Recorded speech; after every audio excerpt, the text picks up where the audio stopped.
Halo guys, nama gue Selamat dari SnapTech dan mari kita unboxing dan review lagi si Poco F7 di tahun 2026 ini.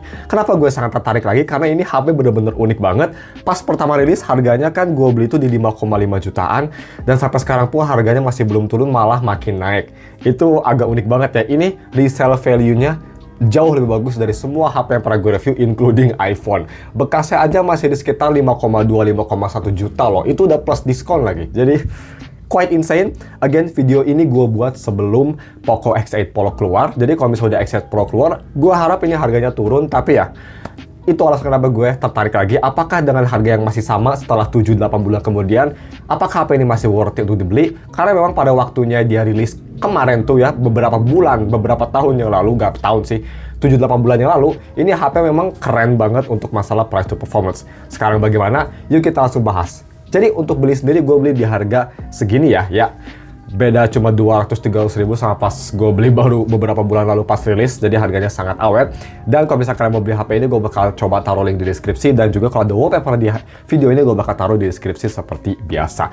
Oke, untuk si spek sendiri kalian bisa lihat di sini. Dia pakai Snapdragon 8S Gen 4 yang masih plenty fresh. AMOLED 6,8 inci. Ini HP Poco F pertama yang punya aspek ratio besar yang gue suka banget. Gorilla Glass 7i, UFS 4.1, stereo speaker, Bluetooth 6.0, dan sudah starting di Android 15, HyperOS 3, HyperOS 2, dan yang pasti dapat HyperOS 3 juga ya. Itu quick spec-nya kalian bisa pause juga. Dan kalau misalnya kalian penasaran, ini unitnya baru apa bekas? Yang pastinya bekas, tapi ini kayaknya lumayan awet juga yang pakai. Dan gue beli di Tokopedia, dan ini tuh masih ada garansi sampai 2027 garansi resminya. Jadi ya, rata-rata memang HP bekas Poco F7 masih panjang garansinya. Cuma memang harganya sih kalau gue lihat di Tokopedia, harga bekas dan harga baru bedanya sekitar 700-800 ribuan ya. Barunya masih ke 5,8 jutaan. Jadi ya, gak beda jauh amat ya. Cuma gue tetap beli bekas karena ya lebih murah juga. Kelengkapan kita cek aja selengkap apa. Apakah masih dikasih casing? Ini kerasanya enteng ya, nggak tahu ada casing atau enggak. Masih dapat casing. Ada Poconya beraksi seperti biasa, ada SIM ejector di situ. HP di sini, feelingnya masih bagus ya. Ini HP Poco pertama, kayaknya Poco F series pertama yang pakai metal dan glass build, dan memang upgrade-nya kerasa banget. Charger seperti biasa, Type A to C, dan 90 watt charging. Jadi kalau mau dilihat sih ya, gue nggak tahu, again, pas videonya rilis, gue record ini di sekitar akhir pertengahan Februari. Jadi gue nggak tahu Poco X8 Pro gimana speknya, tapi pas kalian lihat video ini harusnya udah keluar ya si Poco X8 Pro. Ya semoga lah, nggak usah lama-lama. Tapi sih kayaknya gue punya firasat karena itu sedikit downgrade jadi X8 series, kayaknya tetap nggak bakal sebagus si F7 Pro sih kayaknya ya. Atau sorry, bukan F7 Pro, F7 biasa. So, seperti biasa kita langsung cek aja kondisi HP-nya. Kata sellernya, kondisi HP-nya sih ini pretty much hampir like new. Again, gue nggak tahu apakah like new bener atau nggak, kita langsung cek aja. Tutup boxnya, dan ini dia HP-nya. Dia udah dikasih pre-applied, bukan pre-applied ya, udah dikasih tempered glass sama pengguna sebelumnya. Dan ini tempered glass yang kualitasnya lumayan bagus loh, karena oleophobic coatingnya ada. Biasanya kalau gue nge-review HP bekas tuh tempered glassnya yang jelek aja gitu, yang apa adanya, yang oleophobicnya jelek, berminyak. Tapi ini actually quite decent. Kita cek untuk eksterior dulu ya, semulus apa. Ini gue beli sama kayak waktu itu kita review ya, gue beli warna putih juga. Karena gue kurang suka yang ada tulisan Snapdragon-nya, agak terlalu alay untuk umur gue. Pokok, simple banget. Dan di sini ada kameranya juga kerasa mulus. Bodi samping, button masih oke. Nggak ada kayak scratch sama sekali di daerah nggak ada scratch sama sekali di daerah cornernya ya. Nggak ada dent juga. Di bawah, apakah ada wear and tear atau kelihatan wear and tear ya si Type-C portnya? Masih aman, dan di sini amannya. Pasti ini versi RAM 12GB dan internal storage di 512GB. Jadi nggak beda jauh sama kayak Poco F8 Pro misalnya yang jauh lebih mahal ya. Dan jujur, waktu sebulan yang lalu gue review Poco F8 Pro itu sebenarnya gue agak sedikit disappointed. Kenapa disappointed? Karena performance-nya dia kan bener-bener kayak cooling sistemnya di-upgrade, tapi nggak sebagus yang gue kira cooling sistemnya. Yes, performance-nya oke untuk main Enfield. Untuk main WoA, dia agak struggle di Star Torch-nya, tapi overall masih oke. Cuma, ya khas Poco F series, panas banget. F7 juga sama ya, panas banget. Cuma, yang di 8 Elite yang di Poco F8 Pro itu juga panasnya sama-sama gila sih, to be fair, sampai 49 Celsius. That's crazy. Kita bahas dulu aja untuk spek belakang dulu si kameranya ya. Kalau bisa kalian lupa, dia punya kamera 50 megapiksel dan kamera kedua di 8 megapiksel ultra wide. Itu kalau nggak salah kamera juga masih sama di yang versi baru F8 Pro, soalnya F8 Pro mid banget kameranya. Bisa nge-close 4K 60 ya untuk recording, dan kamera depan dia ada di 20 megapiksel dan nge-record di 1080p 60 fps. Again, untuk recording kamera depan ini masih sama kayak di Poco F8 Pro. Ya, itu sih bukan masalah kayak memalukan F7, tapi lebih ke memalukan F8 Pro ya. 20 megapiksel dan belum ada autofocus juga. Kondisi lah, di harganya masih oke menurut gue. Seperti itu. Dan ini memang HP pertama Xiaomi atau HP pertama Poco F series yang pakai build kayak gini, dan upgrade-nya memang lumayan kerasa ya. Dari Poco F1 ke Poco F2 itu upgrade-nya lumayan kerasa dari masalah build quality, dan setelah F2 itu mulai stagnan. Build quality-nya mulai biasa aja. Dari F2, F3, F4, F5, F6 itu menurut gue biasa aja. Sampai ke F7 itu upgrade-nya mulai kerasa, dipegang di tangan itu kerasa banget kayak HP yang jauh di atas harganya. Ya pretty much menurut gue sih ini ngebunuh si itu ya, langsung instantly ngebunuh si iQOO Neo 10 pas rilis pada zamannya. Kayak udah beberapa tahun yang lalu ya, kalau di waktu teknologi itu udah kayak 4-5 tahun yang lalu, tapi sebenarnya setahun aja masih belum pas HP ini pertama rilis. So ya, itu historinya. Dan Poco F7 sih ini memang gue suka sama HP ini tuh karena dia ini nih, dia lebih kelebar ya, bisa kita lihat. Dia tuh bodinya lebih kelebar daripada kepanjang. Jadi kalau buat main game, nonton film itu kerasanya lebih enak gitu, lebih gede ya pastinya layarnya, bukan panjang ke atas kayak Poco F series sebelumnya. Cuma memang kelemahan si Poco ini tuh dia bezel bawahnya agak tebal ya, masih agak tebal dibanding atas bawah, itu aja. Tapi selain itu sih, this looks pretty good. So, seperti biasa gue mau setup dulu, nanti kita bakal balik lagi untuk first impression-nya bagaimana software, bagaimana panasnya, dan kita bakal tes juga yang pasti di akhir, kita bakal tes main Wuthering Wave ya. So ya, I'll see you soon. Oke guys, udah gue setup si Poco F7-nya. Pertama, untuk fingerprint berbeda dengan F8 Pro yang pastinya dia masih optical di bawah posisinya dan kecepatannya sendiri. Tapi walaupun optical dia cukup cepat ya, bisa kita lihat. Nggak secepat Galaxy Snap Ultrasonic diginiin, nggak bisa langsung ngebuka, tapi udah lumayan cepat untuk kelas optikal. Dan kita lihat aja sendiri bagaimana untuk si softwarenya. Jadi yang pastinya sudah di HyperOS 3.0 Android 16, dan kalau misal kayaknya software support sendiri mungkin masih ada sekitar 3 tahunan lagi mungkinnya kalau misal gue suspek. Dan bagaimana performance-nya? Jujur ya, mungkin gara-gara ini chipsetnya masih powerful atau apa, gue nggak bisa ngebedain performa di sini sama di F8 Pro kemarin. Overall, performa HyperOS memang lebih smooth, lebih optimized, tapi masih gue kurang suka sama skinnya, dan overall masih nggak se-optimized dan nggak se-mature misal ColorOS atau One UI. Itu sih menurut gue seperti itu. Tapi gue tadi udah cek juga untuk layar, nggak ada masalah kayak yellowing gitu. Yang pastinya layarnya masih muda lah ya, nggak sampai setahun, jadi masih bagus, no problem. Dan tadi yang gue mau point out, tadi gue sempat bilang kan bezel bawahnya tebal.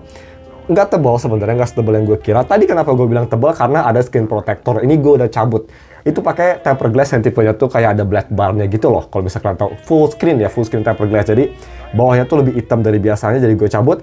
Dan sekarang bezelnya memang yang bawah masih agak sedikit tebal, tapi overall udah lumayan modern ya. Udah sangat tipis lah untuk harga 5 jutaan menurut gue. Jadi udah sangat bagus, dan untuk responsivitas layar juga nggak ada masalah. Haptiknya gue bilang juga, ini karena gue masih fresh banget memorinya setelah review F8 Pro, ini sih haptiknya nggak beda jauh, hampir sama persis kayak di F8 Pro, jadi ya bagus.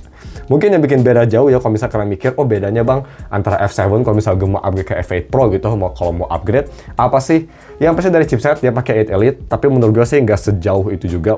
Tapi yang paling jauh dari si speakernya sendiri. Jadi kalau misalnya kita mau nonton simple itu video, speaker di sini bukan yang buruk ya. Ini pakai Dolby Atmos nyala. Misal gue dengerin si Bang David ya, dan kita bakal harus agak keras suaranya. Seri andalan. Suaranya bagus, detail, crisp, soundstage oke, cuma memang agak kurang bassy. Jadi apa, suara si David itu agak sedikit cempreng. Tapi overall yang pasti udah lebih baik daripada BBK Group yang harganya 3 sampai 4 kali lipat. Cuma ya dibanding sama F8 Pro jauh ya pastinya lebih bagus di F8 Pro karena dia udah tune by Bose ya, jadi udah enak banget suaranya. Tapi speaker sendiri suaranya menurut gue masih bagus banget di harga 5 jutaan. Dan yang pastinya yang paling gue suka dari HP ini yaitu dari si form factor dan displaynya sendiri. Displaynya ini absolutely stunning ya, di 6,8 inci, gede, enak buat nonton, enak buat main game. Dan juga aspek rationya sekarang Xiaomi seperti gue bilang atau Poco udah pakai yang versi kayak iPhone, jadi lebih kelebar daripada ketinggi. Itu yang pasti rute yang Poco pilih yang gue sangat suka dari itu. Untuk panas gimana? Karena kan pas pertama kita review HP ini panas banget. Kayaknya sih di HyperOS 3.0 nggak bakal beda jauh ya. Karena tadi gue sempat lumayan berat ya, gue install aplikasi, terus gue login seperti biasa, multitasking, gue install Wuthering Wave juga gitu di background. Dan overall HP memang agak anget-anget arah panas. Cuma ini yang bikin unik. Gue pretty much kalau setting HP itu sama persis ya si aktivitasnya. Dan dibanding sama Poco F8 Pro, ini kerasa kayak satu level lebih dingin, nggak tahu kenapa. Mungkin di F8 Pro pakai 8 Elite yang jauh lebih panas dibanding 8S Gen 4, I don't know. Tapi ya, gue rasa untuk masalah heat, at least untuk initial first impression dibanding sama F8 Pro, ini nggak sepanas itu. Jadi ya, gue lihat di komen juga banyak yang ngeluh, F8 Pro tuh HP gaming tuh panas banget ya. F-Series to be fair memang dia nge-push performance to the limit ya, agak berani untuk masalah temperatur, tapi memang HP itu sangat toasty banget sih gue bisa bilang. So, seperti itu, dan kita langsung aja moving on ke kamera cepat aja. Ini mungkin salah satu kelemahan besar dan upgrade besar kalau misalnya kalian mikir, oh gue mau upgrade dari F7 ke F8 Pro ya, yaitu dari si kameranya. Karena ini kameranya masih pakai 50 megapiksel main dan 8 megapiksel ultrawide, nggak ada telefoto 50 megapiksel yang kualitasnya bagus banget di F8 Pro. Tapi kualitas main kameranya juga menurut gue ini udah cukup oke kalau misalnya kita mau coba foto ya pakai main kamera, fotonya seperti ini. Dan untuk ultrawide seperti ini. Agak mid seperti di F8 Pro, dan selfie dia seperti ini. Selfie juga oke, 20 megapiksel. Kalau gue lihat sih dari speknya itu mirip banget sama si Poco F8 Pro. Dan untuk video recording, mungkin sedikit minusnya, dia nggak bisa sampai 8K ya, tapi udah bisa 4K 60. Ya, to be fair, nggak ada yang pakai 8K, dan 8K 30 FPS di Poco F8 Pro sekalipun, dia maksimal hanya bisa sampai 6 menit aja ya, kalau nggak salah. So, kita langsung tes bagaimana untuk kualitas 8K lagi, 1080p. Well, kenapa gue nyebutin semua resolusi? 4K 60. Langsung aja kita tes. Kalau F8 Pro, mikrofonnya bagus, kita lihat di sini. So, ini dia video recording pakai resolusi 4K 60 kalau misalkan kalian mau konten pakai happy lagi pakai HP gaming kalian. Untuk masalah zoom in, dia bisa lumayan dekat ya surprisingly, jadi lensanya bagus, bisa cukup dekat. Cuma memang kita nggak bisa ganti ke ultrawide karena hanya 8 megapiksel, jadi hanya bisa di 1080p aja. Maksimum zoom dia bisa sampai 6 kali. Coba ya.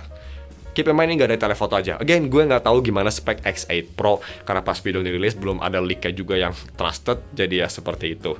Jadi gue bandinginnya sama F8 Pro aja daripada X8 Pro. Anyway, balik ke S25 Ultra.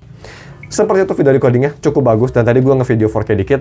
Udah lumayan anget, tapi angetnya baru kecil banget, dan ya ini cooling sistemnya sih walaupun cepat panas HP-nya, tapi bagusnya dia merata, nggak cuma di atas doang, full kayak gitu. So, daripada kita banyak ngomong, kita langsung aja tutup video ini dengan Wuthering Wave. Kita tes, karena sekarang gua lagi bener-bener tai banget ya optimisasinya, dan sangat-sangat menghancurkan HP. Jadi, just in case gue bakal nyalain ini nih, ke Wild Boost seperti biasa, dan gue juga nyalain Ultimate Mode. Jadi, bener-bener no fucks given, full performance ya, kita lihat bagaimana. Ini kita bakal muter-muter lah high roll aja, jalan-jalan, gak bakal battle-battle berat. Untuk seperti itu nanti bakal ada video dedicated aja, seperti biasa kayak waktu itu ya, di F7 lagi. Dan ya, oke, gak ada compiling shader, karena gue udah nge-compile shader sebelum masuk ke first impresi ini. So, kita biasa gue bakal skip semua, biar kalian bisa tahu seberapa lama masuk gamenya. Untuk Wild Boost sendiri sih ini mirip kayak itu ya, mirip kayak di Poco F8 Pro. Cuma walaupun Poco tuh suka bilang gaming, tapi gue bisa bilang untuk kayak gaming hubnya nggak sebagus ROG atau Nubia. Wajar lah, mereka berdua emang kayak king of gaming phone ya, terutama Nubia sekarang lagi peak banget. Gue benar-benar lagi ngincer itu tuh Nubia Red Magic 11 Pro yang Chisa Edition yang Wuthering Wave.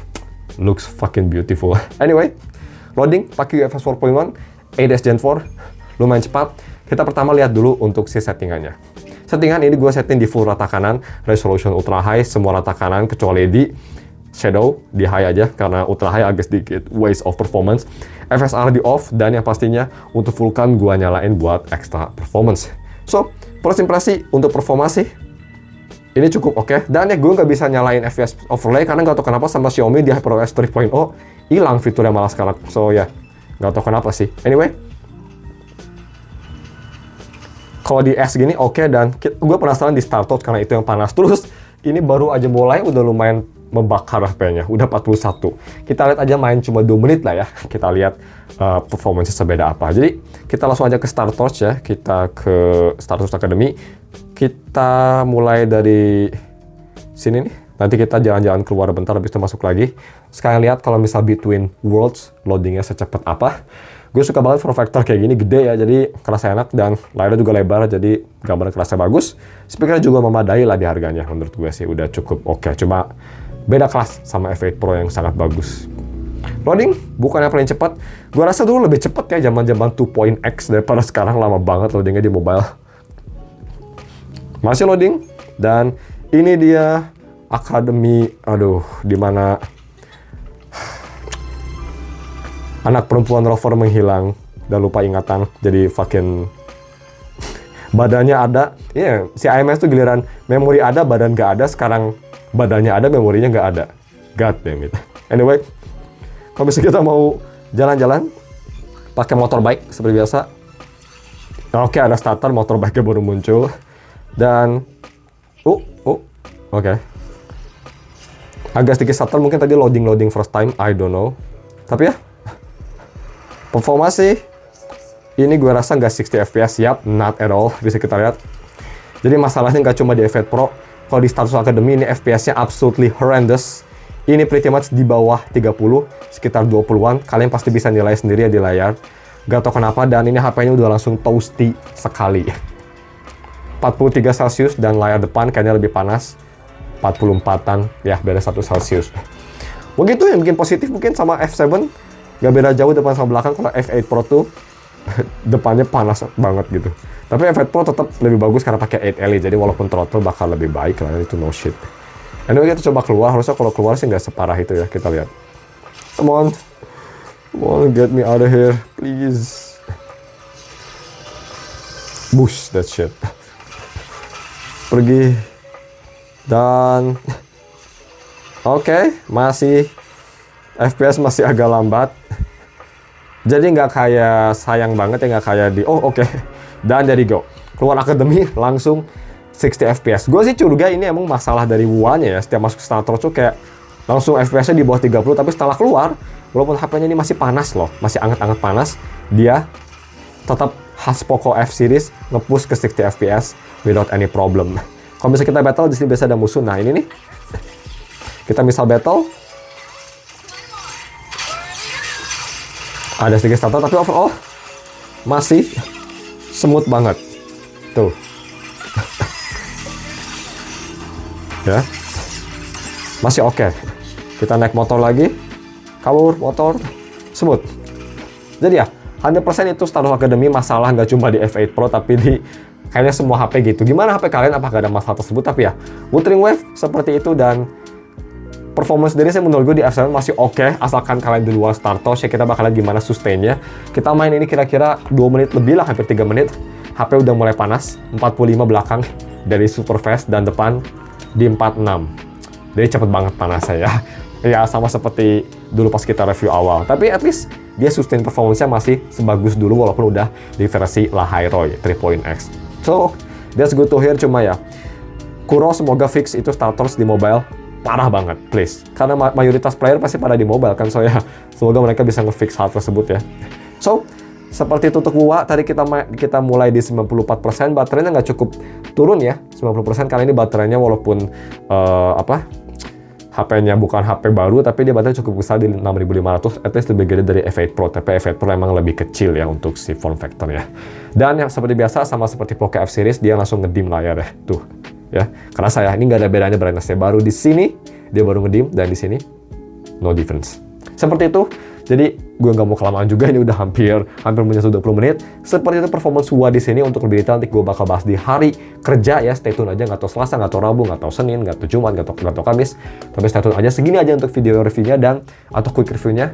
First impression sih, di harga segini gue ngerti ketawa masih tahan banget, karena mungkin gara-gara masih belum ada kompetitor, itu masalahnya ya. Yang pastinya pas videonya dirilis, mungkin kalian komen udah di bawah, ya Poco X8 Pro lebih worth it bang. Tapi again, di video kali ini, pas gue record, gue masih belum tahu. Again, cuma segitu aja video. Thank you for watching, dan ketemu lagi besok untuk video review lainnya, atau kalau ini minggu ya minggu depan. Catch you later.